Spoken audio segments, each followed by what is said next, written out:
Joe Biden is going to announce his running mate. It is expected to come next week. And there is already, as you would expect, a flurry of stories that have emerged in the media, different candidates jockeying for position.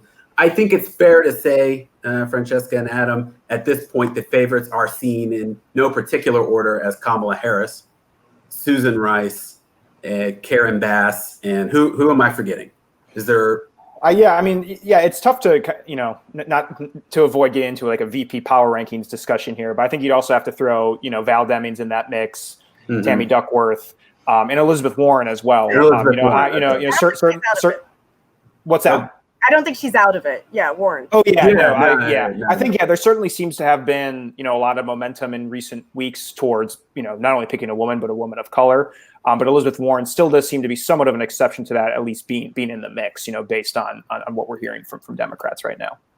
Right. Yeah, Adam, but don't accidentally publish any of those profiles you're editing. No, well, we're not going to load any of those pre-writes into the system, right? They're just going to live in a Google Doc. No danger of being published ahead of time. Well, moving on, I think the primary question, at least the way, Adam, that I think you and I and on the politics team have looked at this is to ask ourselves, is it really going to be someone other than Kamala Harris? And I think we've seen some indication of that, Francesca, and I'm interested in your reaction to this. There have been a handful of stories that emerged this week, seemingly from people in the Biden orbit who aren't thrilled at the idea of Kamala Harris being the pick. And I want to read one quote here from John Morgan, who's a longtime, well-known bundler in Florida, a big Joe Biden fan.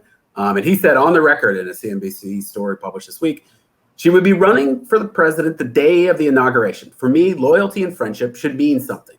A really stark quote criticizing her for ambition. And I'm wondering, it feels like there's been a critical mass of that kind of commentary that she either, was too hard on Joe Biden during the primary or that she'd be too interested in running for president, and basically depicting her as a little too ambitious. And that I'm wondering if that isn't backfiring a little bit, Francesca. I'm pausing because Joe Biden was vice president and Joe Biden ended up running for president. Hillary Clinton was also Secretary of State and ended up running for president. I mean, is that not what people who are vice president do? I fully expect Mike Pence will also run for president after Donald Trump is out of office. It's an opportunity to learn on the job and a stepping stone. I mean, that is generally what the job is. So that's an interesting argument. But as far as whether or not she was too hard on Joe Biden, she was playing to win at the time. She at that time, we thought that she was a top tier candidate. She was polling in the top tier. After she hit Joe Biden in that debate when she talked about the busing, she was winning. She was ahead. And there are other reasons that her campaign faltered after the fact. But she was, you could also argue that she was demonstrating at that time with her attack on Joe Biden, how effective that she would be as a vice presidential nominee out on the campaign trail, sparring with Mike Pence and combating Donald Trump. So for everything that's a pro, you could also say, or a con, you could also say as a pro. And I hesitate to attribute characteristics, as everyone should, to women that you would not attribute to a man. I believe that is the definition of sexism. So yes, it's a real problem. I think the question with these stories, for a lot of people in Washington is whether or not this is being orchestrated by the Biden campaign, by senior officials within the Biden campaign to try to lay the groundwork as an explanation for why they're not going to pick Kamala. If that's the case, I don't think they did a very good job. But I know at least some people who would like to see Kamala Harris picked as a running mate have interpreted it that way, and that their hopes of her being picked have actually been diminished somewhat this week. Or again, if this is just some people, some Biden supporters taking it upon themselves to throw their bodies in front of her selection. That's how I see it anyway. And again, I mean, it even received a response last night from Jen O'Malley Dillon, the campaign manager for Joe Biden, basically saying that there's nothing wrong with ambition, and that all the women that they are considering picking are extremely qualified. A rare sort of public comment from the campaign manager to weigh in on this in order to push back on some of the criticism. So I don't think it's going well for those Biden allies trying to stop. Adam, if it's not Kamala Harris, though, we should be clear. I mean, no one knows. It really is a big question mark.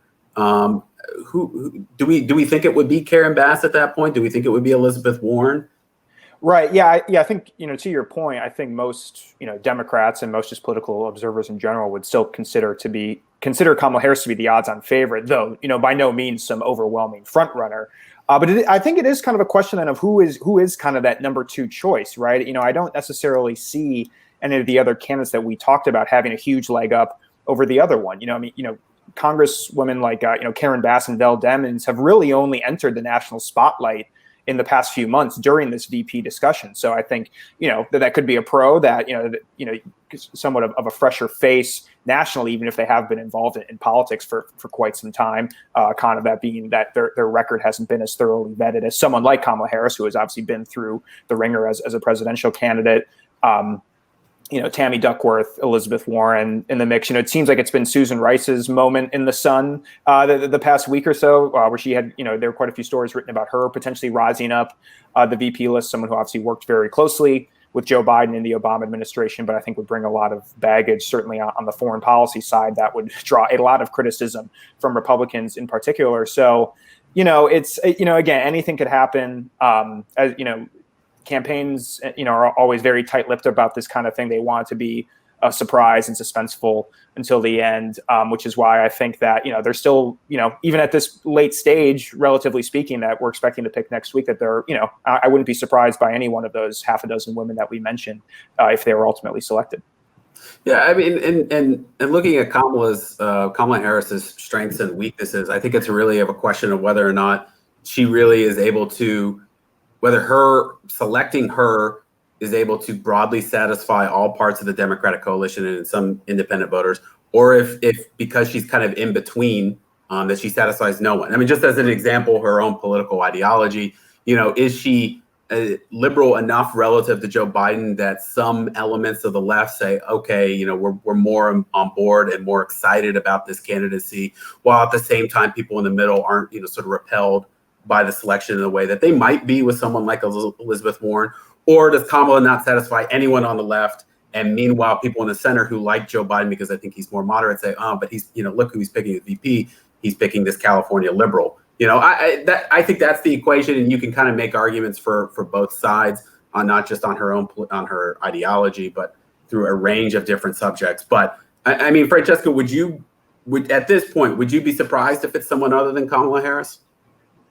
No, not necessarily, but I would say that when you come to Kamala Harris's perceived weaknesses by the left, it would be harder to attack her for some of the things that Donald Trump has been trying to attribute to Joe Biden. For instance, he wants to push this "they want to defund the police" argument, even though Biden has not said he wants to abolish the police or defund the police. And Kamala Harris would have a pretty good answer to that, and say, she would be able to be like, I don't want to defund the police. I was a prosecutor. I put bad guys in jail, man. And so I think that in some ways it would make it a lot harder for Donald Trump to be able to attack that ticket as radical leftists. And when it comes to policing, there are other arguments that I think that she would be able to make, having had that background for reforms and having been in the system, and what she thinks needs to change with respect to that too. So I do think that there are unique arguments that she, or even a Val Demings, of course, would be able to make that might not, as you say, bring on more progressives, but could bring over more people in the middle who think that perhaps the things that the Republican Party is saying are a little bit extreme. Right. I mean, that's their sweet spot, is essentially the Goldilocks candidate in all this, who isn't too liberal but isn't too moderate at the same time, and is able to split the difference perfectly on ideology, on her law and order background, and any number of subjects. So I am sure next week I'm going to be on vacation, but perhaps. Oh yeah, you really timed that one well. Really timed that one well. It actually will be the second time in my career that I will have been on vacation during a major pick for the vice presidency. Last did it in 2012 when Mitt Romney picked Paul Ryan. So I have a real habit of doing this. I appreciate you not firing me over it, Wollner.